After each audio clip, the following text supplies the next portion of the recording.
leadership. It's great. We all get together as women, we nut stuff out. It's really cool. And also, I really love the coaching room. You can really tell the quality of a company by the quality of their pens. So if any of you have seen the coaching room's pens, they are top quality. And I know, ladies, you probably agree with me that you will tell the quality of pens by the sheer number of them that are floating around in the bottom of your handbag. Yeah. So if you're anything like me, there's a couple in there. Sorry, Jane. Okay, so today, I know, ladies, I've told you that we're going to be talking about brave, bold, and happy. But actually, I'm not going to be talking about that today. I decided to change it up a little bit. I really couldn't decide what to call my presentation today. I was like, oh, what label should I label it? We've talked about labels a little bit today, so that's a bit of a clue what I might talk about. But I decided I was going to scrap brave, bold, and happy, and I want my presentation to now be known as a man is not a plan.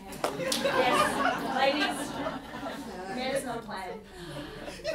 But before you all rush up to get autographs about my amazing title, I can't take credit for this. I actually heard this title about 7 years ago when I was doing workshops in schools on financial literacy. So basically the premise was, I'd turn up at the school in my beaten up old Ford Festiva and I'd teach kids about how to manage their money. Yeah, it was a little bit ironic, but I had a lot of fun doing it. Now, I'm in Sydney and I'm talking at this girls' school. And I'm, getting into my content and I'm talking about bank accounts and, managing your money and all that kind of stuff, getting right into it as I do. And then this girl at the back of the room, she lets out this really loud, dramatic, over-the-top sigh. Goes a bit like this. Oh. Now, I'm sure the other ladies who are speaking here today would also agree with me that probably one of the worst sounds you can ever hear when you're presenting is a loud, over-the-top, dramatic sigh. So, mental note, ladies, no loud, over-the-top, dramatic sighs today. Anyway, so I hear this sound and I look up at the back and I think, okay, I've got to address this. So I said, oh, excuse me, what's your name? She looks at me, she crosses her arms, she says, Celia. Now, Celia is one of those teenagers that you see walking around. It looks like she's 23. The amount of makeup that's on her face, you'd be hard-pressed to scrape it off with a shovel. She's got her hair done in a big do. I don't think anyone behind her could even see the board. She's got bright red nails, and she's got that face on that just says, I've got attitude. So I say, Celia, is there a problem? And she goes, well, miss, I don't need to know about this stuff. So I'm like, okay, and why not? She says, well, I have a plan. I have a plan for my life, and it starts with marrying a rich man. So I don't need to know about money. So I'm a little bit taken aback. I don't really know what to say at this point. And when I look around the room, all of the other girls are smiling and nodding to each other, going, yeah, me too. Totally. Anyway, so we finished the presentation and we talked a little bit more about it.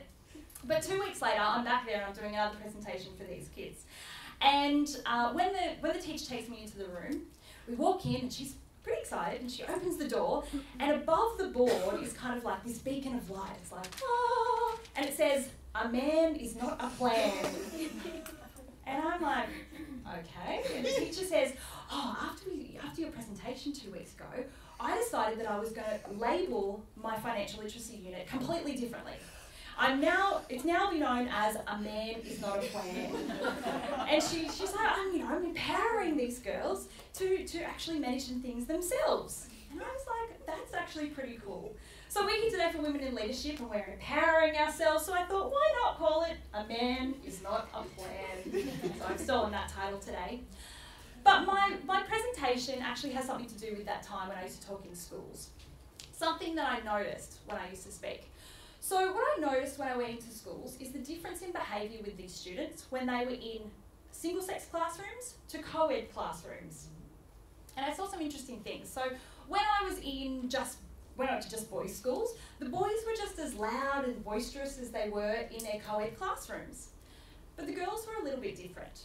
When I went into just girls' schools, we would have these really interesting conversations about impulse buying or managing your mobile phone, and they would offer up a lot of like personal stories, and it was just a really interesting conversation.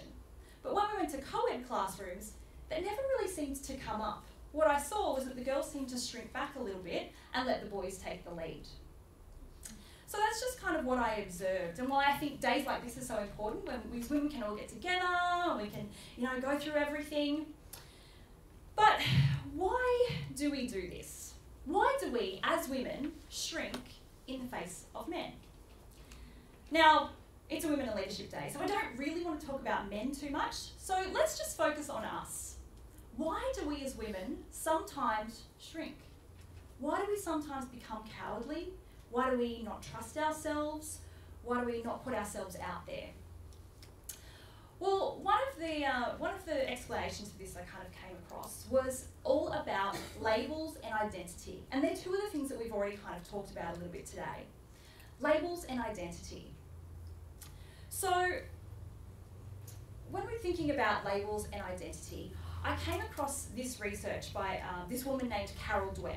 And Carol Dweck has done a lot of research into child development. And she did this one study where they took over 400 fifth grade students from across the United States and they gave them a test. But they actually broke them into two separate groups. So they gave these students a test which was pretty standard for their age group. Not a very hard test, about 10 questions. But half of the group, what they did was they praised them in different ways. So the first group, they praised them for being intelligent. And they said, "Oh, you guys are so smart." And then the other group, they praised them for their effort. And they said, "You guys have worked really hard at this." Now, it's only a subtle difference, but it made a big impact. So what happened next was they gave them another test. But this time they gave them the choice to choose what kind of test they'd like to do.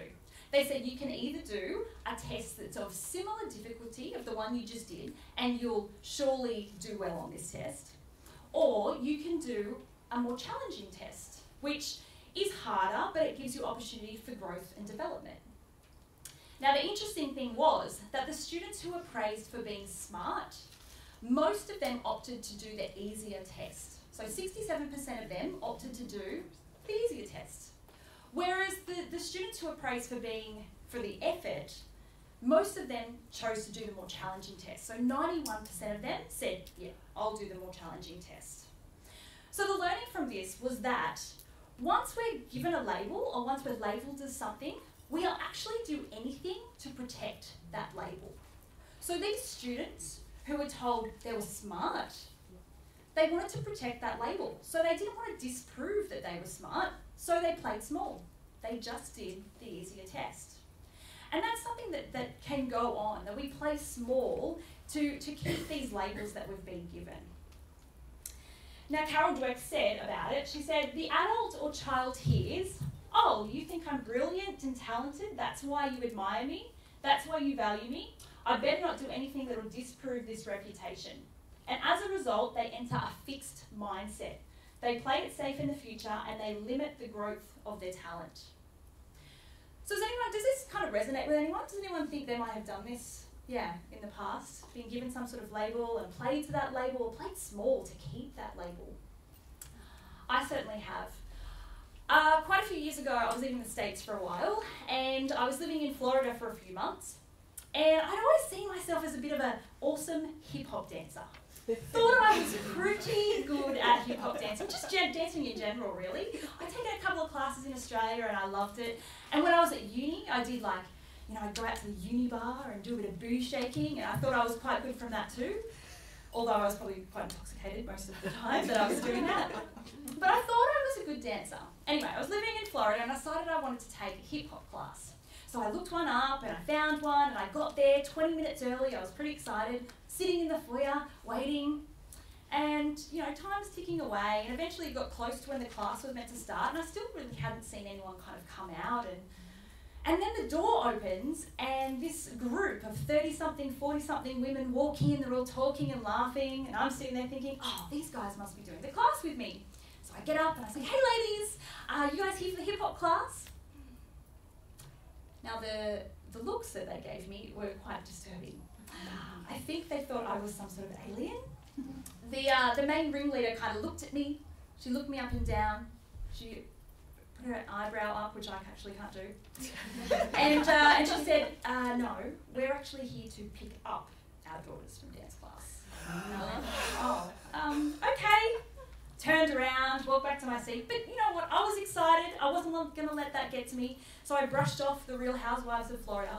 And I thought, that's fine. So I sat back down, waiting for my class. Now, I was sitting there till 10 minutes after the class was meant to start, and still no one had come out. So I was about to leave when a girl came out and she went to the reception desk. And I said, oh, excuse me, is the ladies' hip-hop class on today? And she looked around and she went, oh, yeah, sure, let me just call the teacher. And I was like, oh, hang on, am I the only one here for the class? And she was like, oh, yeah, that's fine, don't worry, I'll call the teacher. So I was like, oh, okay, sat back down and thought I'm going to have a class all by myself today. Anyway, when the teacher finally arrived, she opened the door, and this lady is the epitome of cool. You know, if you look in a dictionary under cool, I'm pretty sure you would see her face there. She walks in, she's got the hip-hop pants on, she's got the big afro do tied up, the awesome skin. She comes in, she walks straight up to me and she's like, are you here for hip-hop? And I'm like, yes, I am. She goes, follow me. She's walking in and I'm trying to follow the same way. So we're going to the class. Now, the next hour of my life was an hour of pain. This woman was twerking before twerking was cool. She was dropping it like it's hot. She was just looking absolutely fabulous. And I was looking like the dingly-dangly scarecrow with the flippy-floppy head the entire time. The room was full of mirrors, and I don't know if I'd ever really looked at myself before doing this, but I just was having this complete, what I like to call, label crisis. Thought I was so good at this dancing, and I was just going, what is going on here? Now, it's kind of like I had this bright label, Heinz, full of beans, and then suddenly it was stripped, and I was just a blank canvas. Who was I without being a good dancer? I didn't know. Now, when I got back to Australia, a friend of mine who I used to go dancing with all the time calls me up. And she's like, oh, hey, we're going to see the dance company, we're going to do some dance classes, do you want to come along? And I'm like, and I actually felt myself kind of shrink back and went, yeah, I'm actually doing something, I actually can't make it.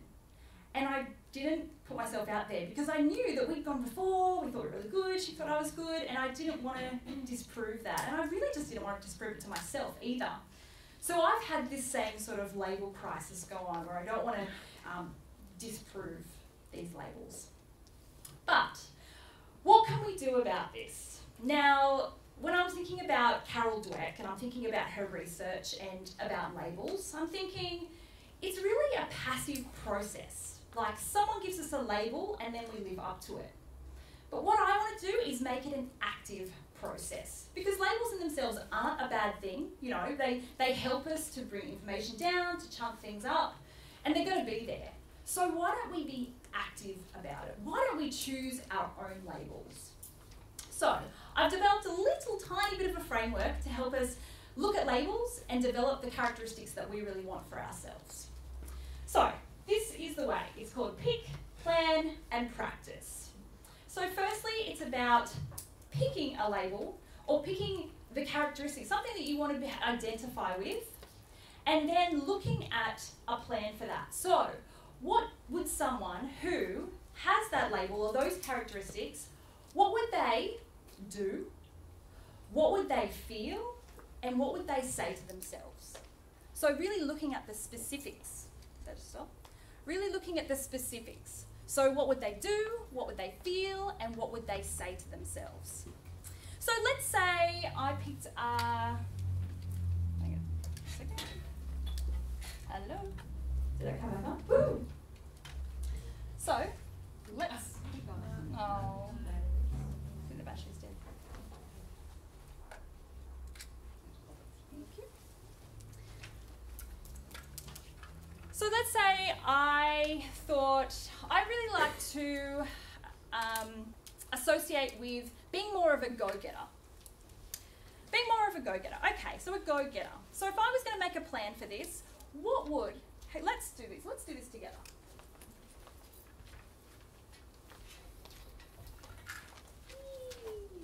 Okay. So let's say, all right, so I want to identify with being a go-getter.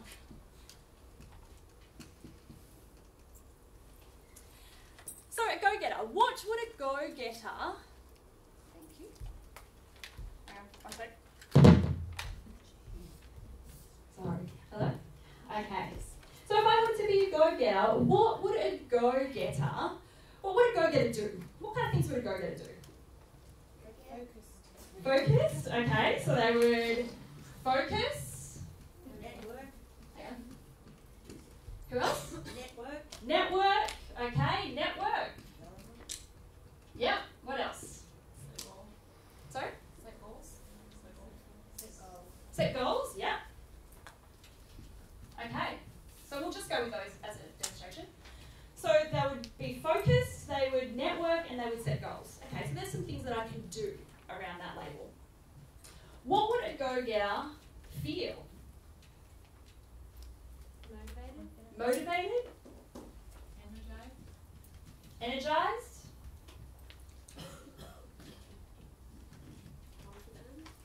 Confident? Motivated, energized, confident. Now you can even go, you can break those down even further, but we'll just stay with this for now. There's a little catch. Which In the one? middle. Oh, so clever, thank you. Okay, and then so as a go-getter, what would a go-getter, and this is really important I think, because a lot of the stuff that goes on with us as women and just in general as for humans is all the self-talk. So what would a go-getter say to themselves? What might be some things that they would say? Damn, you're good. Damn, you're good! Yes! Damn, you're good. I like it. What else? What might they say? I can achieve this. I can achieve this. Yeah.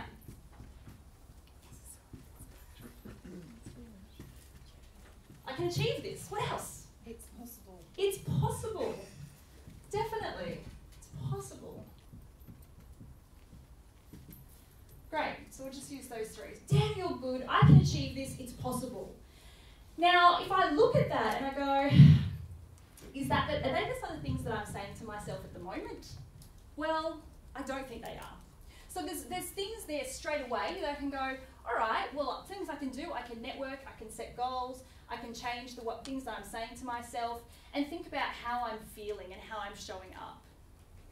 So really, for me, I've been looking at this and going, okay, let's look at some labels and see what I identify with and see what I would like to identify with. So I'm going to put a list up in a moment and have a little look at the list and really think about one thing on there that you currently identify with and another thing on there that you might want to be a little bit more like. All right, so here's a list. Now the first one I've put on there is woman, because like Jay was saying earlier, that it is just a label, it's a construct.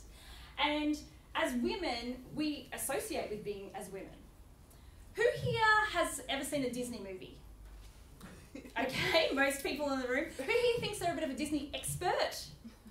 Yes, there's always a couple, those people in the room, yes. I'm sure you know all the words and you drive everyone crazy, yeah?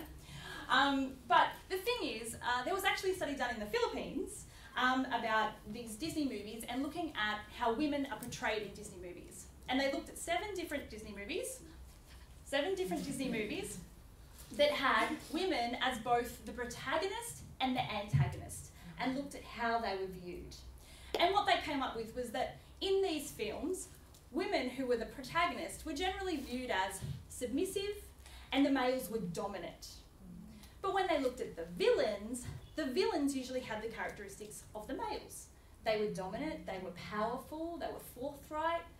So when I'm thinking back to those girls in the classroom, and we have these labels and these things that we're seeing from movies, it's not hard to see why they might shrink back and not put their hand up and stand out. Because if you're dominant, if you're forthright, aren't you the wicked witch rather than Glenda?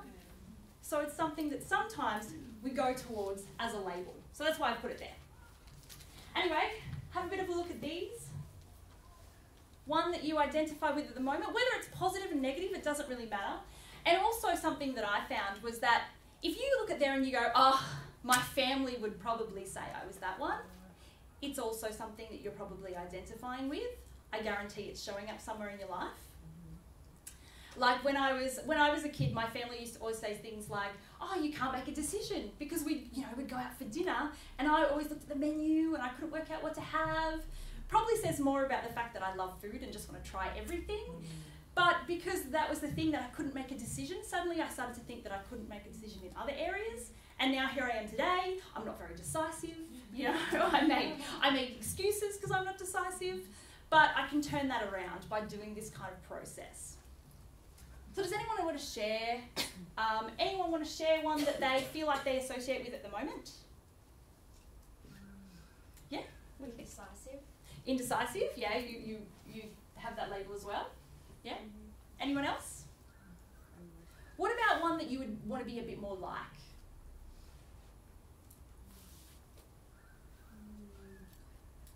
Not sure?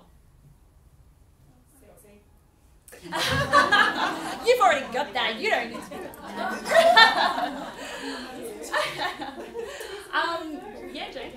I was going to say playful. Playful, okay. I do identify with is serious. Okay. And I feel... You'd like to, a little bit more playful, bring a bit more of that into your life. Yeah. Okay, so looking at the process, what are the things, what would a playful person do? And what do they say to themselves? And how do they feel? And really looking at those specific things that you can break it down and look at what are the things that I need to do for myself to bring that more into my life. So, ladies, if you look at my presentation, whether it's brave, bold and happy, or a man is not a plan, or any other label that you might give it, it's probably more appropriate than either of those two. It really is just a label. And the content is the same. And it's the same with us. You know, we have these different labels, but the content ourselves, we're just the same people. The problem is when we start living towards those labels or protecting ourselves from those labels. So what I would say to those girls in the classroom that were shrinking back, I would say be active with your labels. Choose the way that you want to be. Because if we don't choose our labels, I guarantee that someone else is going to choose them for us. So that's all I'm here to say for you today, ladies. Thank you very much.